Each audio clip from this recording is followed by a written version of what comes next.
எம்ஜிஆர் அவர்கள் திமுகவில் சேருவதற்கு முன்பு காங்கிரஸ்காரராக இருந்தார் என்பது பலரும் அறிந்ததே. 1933களில் காங்கிரஸ் இயக்கத்தில் உறுப்பினராக அல்லாமல் அக்கட்சியின் உண்மை ஊழியனாக மட்டுமே இருந்த எம்ஜிஆர் அவர்களை காங்கிரஸ் கட்சிக்குள் ஈர்த்தது காந்தியின் கொள்கைகளே முதல் காரணமாக இருந்தது என்றாலும் சுபாஷ் சந்திர போஸும் எம்ஜிஆர் அவர்களுக்கு பிடித்தமான தலைவராக இருந்ததும் தான்.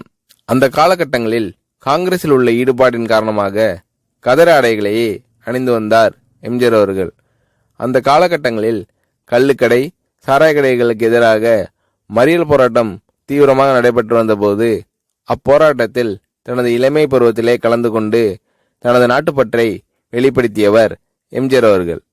திரைப்படங்களில் குடிப்பழக்கம் உள்ள கதாபாத்திரங்களில் கூட நடிக்க விரும்பாததற்கு காரணம் இளமை காலம் தொட்டே அதன் எதிர்ப்பில் எம்ஜிஆர் அவர்கள் தீவிரமாக இருந்ததே ஆகும்.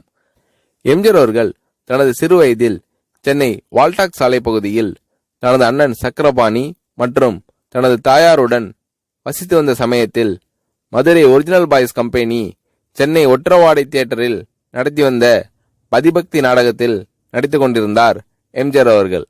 அப்போது எம்ஜிஆர் அவர்களுக்கு வயது சுமார் 12.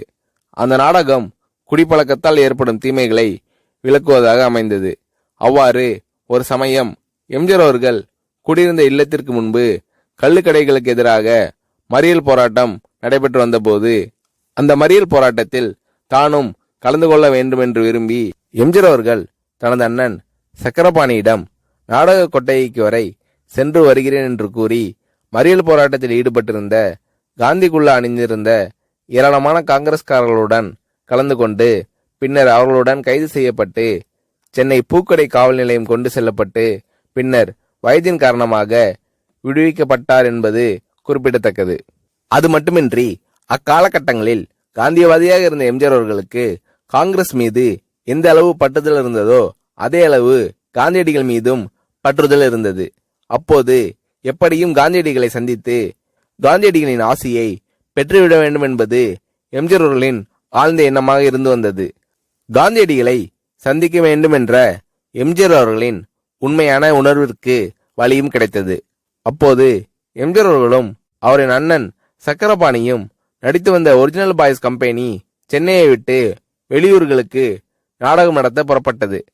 அக்கம்பெனி காரைக்குடியில் நாடகம் நடத்தி கொண்டிருந்த சமயத்தில் தமிழகத்திற்கு சுற்றுப்பயணமாக வந்திருந்த காந்தியடிகள் காரைக்குடியில் நடைபெற்ற பொதுக்கூட்டம் ஒன்றில் பேசிக் கொண்டிருந்ததை அறிந்த எம்ஜிஆர் அவர்கள் நாடகம் முடிந்த கையோடு அண்ணன் சக்கரபாணி மற்றும் நாடக நடிகர் KP கேசவன் போன்றவர்களுடன் சென்று அக்கூட்டத்தில் கலந்து கொண்டார் எம்ஜிஆர் அவர்கள்.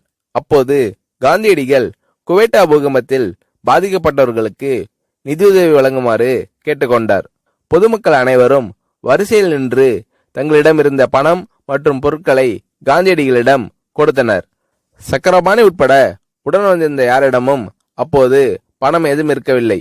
உடனே எம்ஜிஆர் அவர்கள் தான் நடித்த நாடகத்திற்காக தான் பெற்று வைத்திருந்த 2 அணாவை காந்தியடிகளிடம் கொடுத்து அவரது காலை தொட்டு வணங்கி ஆசி பெற்றுக் கொண்டார். தனது திரைப்படங்களில் தனது அரசியல் ஆசான் பேரறிஞர் அண்ணா அவர்களுக்கு எப்படி உயர்ந்த இடம் அளித்து கௌரவப்படுத்தினாரோ அதே போன்று காந்தியடிகளையும் காந்திய கொள்கைகளையும் தனது திரைப்படங்களில் நினைவு கூற தவறவில்லை எம்ஜிஆர் அவர்கள்.